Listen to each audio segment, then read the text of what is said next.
안녕하세요. 현학봉입니다. 반갑습니다. 지난 60회차부터 해외 건설 계약에 적용되고 있는 계약 용어들에 대해서 설명드리고 있습니다. 가급적 쉽게 설명드리려고 노력하고 있는데요. 혹시 모르겠다 또는 제가 설명드리는 것 이외에 알고 싶은 내용이 있으면 댓글을 통해서 알려주시기 바랍니다. 오늘은 11번째 시간이고요.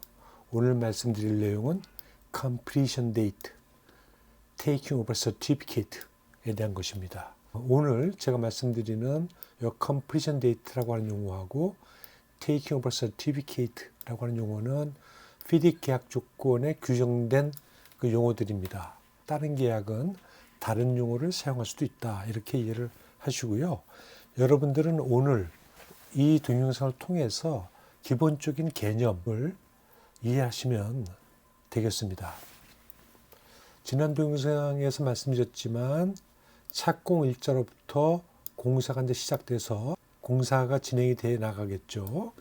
그래서 이 공사 기간을 FIDIC에서는 Time for Completion 이라고 얘기를 한다. 그리고 AIA에서 만든 계약 조건은 Contract Time이라고 얘기를 한다. 뭐 다른 용어로 또 쓸 수도 있다. 이렇게 말씀드렸습니다. 그래서 어쨌든 간에 착공이 돼서 공사를 이렇게 쭉 수행해 가는 거죠. 그리고 완성돼야 될 계약적 일자를 우리는 completion date라고 합니다. 그러니까 이때까지 완성이 돼야 되는 거죠. 이때까지 완성이 되지 않으면 지체상금, 나중에 또 설명을 드릴 수 있을지 모르겠지만 liquidated damages, FIDIC은 delay damages라고 표현하는데 우리말로 지체상금이라고 하는 것을 부과받게 됩니다. 그러니까 지체상금은 이 completion date를 기준으로 해서 발생된다. 이렇게 이해하시면 되겠고요. 지난 동영상에서 말씀드렸듯이 이 completion date 내에 100% 완벽하게 공사를 끝내야 되는 것은 아니다. 만약에 그렇게 되어 있는 계약이 있다고 하면 굉장히 큰 리스크가 시공자에게 발생할 수 있다. 이렇게 이해를 하셔야 됩니다. 그래서 이 컴플리션 데이트까지 완벽하게 100% 다 끝내는 건 아니다. 다만 목적한 기능이 발휘될 수 있을 정도는 끝내야 된다라고 여러분들이 아마 이해를 하시고 계실 거고요. 그 나머지 잔여 작업 또는 공사 중에 발생된 하자 이런 것들은 defects notification period, 이것도 이제 FIDIC 계약 조건이 사용하고 있는 용어인데요.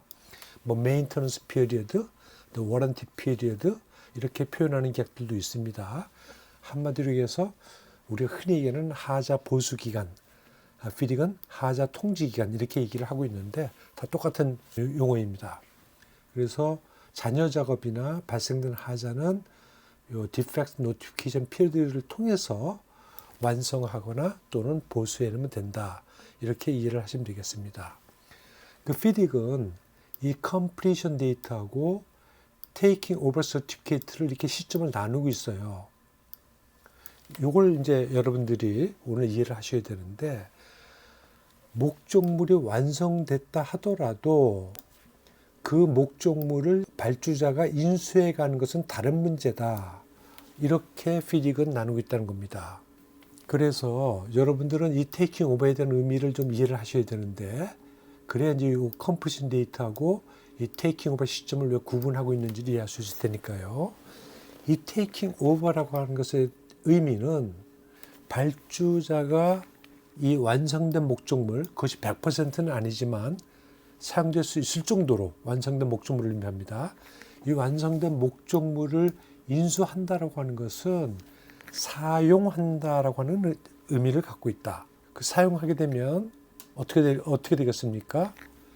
그 사용하는 자가 이제 발주자가 되겠죠. 발주자가 그 목적물에 대한 관리 책임을 부담해야 된다. 그러니까 책임이 넘어가는 거예요. 누구로부터 누구에게 넘어가는 거냐면 시공자로부터 발주자에게 넘어간다. 그러니까 컴플리션이 되었다 하더라도 발주자가 사용하는 것은 다른 시점이 될 수 있다라고 하는 것을 인지하시고요. 여러분들이 계약 조건을 보면서 taking over certificate가 없다. 여러분들 계약에 completion date만 규정되어 있다라고 하게 되면, 그러면 발주자가 책임져야 될 시점이 언제부터 발생되어야 하는 것인지를 여러분들이 계약 조건을 보고 해석해낼 수 있어야 된다. 만약에 그것이 없다고 하게 되면, 불분명하다라고 하게 되면 그렇다면 계약적 불이익이 발생할 수밖에 없잖아요. 왜냐하면 시공자가 책임을 져야 하는 그런 경우들이 발생할 수 있기 때문입니다. 그런 점들이 굉장히 중요하다.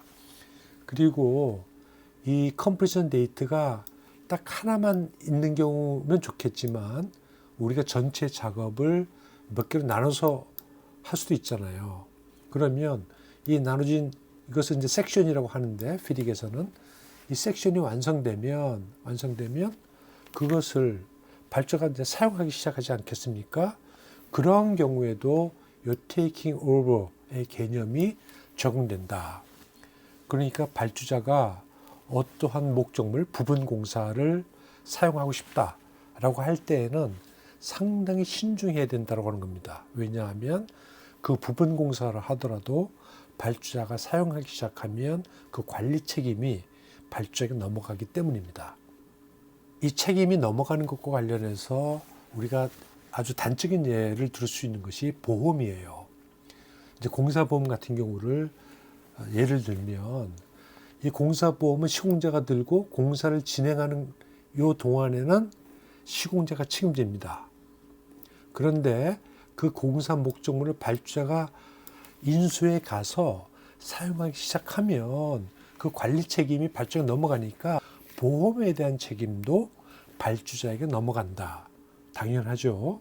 그런데 여러분들 실전에서는 어떻게 되는지 확인해 보시라는 거예요. 그렇게 안 돼 있다고 하게 되면 내가 책임지지 않아야 될 목적물에 대해서 시공자가 책임져야 되는 그런 불이익이 발생될 수도 있다라고 하는 겁니다. 물론 테이킹 오버 서티피케이트가 발급된 이후라도 수행해야 될 잔여 자금이 남아있을 수도 있고 보수해야 될 하자가 남아있을 수 있죠. 근데 그런 것들에 대한 보험은 당연히 시공자가 책임을 져야 된다. 근데 그렇게 이해를 하시면 되겠습니다. 지금까지 설명드린 이 컴플리션 데이트하고 테이킹 오버 서티피케이트는 피딕 계약 조건에 규정된 용어들이고요. 여러분들 실무를 이제 하시다 보면 이 컴플리션 대신에 프로비저널 액셉턴스 서티피케이트, 그리고 공사가 완전히 끝나는 디펙트 노티피케이션 피리드가 끝난 다음에 발급되는 그러한 확인서를 피딕은 이제 퍼포먼스 서티피케이트라고 하고 있거든요. 그런데 프로비저널 액셉턴스 서티피케이트라고 하는 표현을 쓰는 그런 계약은 이 퍼포먼스 서티피케이트라는 용어 대신에 파이널 액셉턴스 서티피케이트라고 하는 그 용어로 바꾸어서 설명하는 그런 계약도 있다. 그래서 여러분들이 이해해야 될 거는 어떤 용어가 사용되든 간에 그 용어가 가지고 있는 개념이에요. 계약적 의미. 이 의미를 확실하게 이해를 하고 그 용어들이 여러분들에게 줄 수 있는 위험, 그걸 리스크라고 하잖아요. 그 리스크들을 따져서 계약적으로 대처하거나 아니면 협상을 통해서 대처를 하는 대안을 마련해서 그 대안이 적용될 수 있도록 하는 그런 노력들을 해야겠다. 이것이 오늘 내용의 골자가 되겠습니다. 예, 오늘 여기까지 하겠습니다. 감사합니다.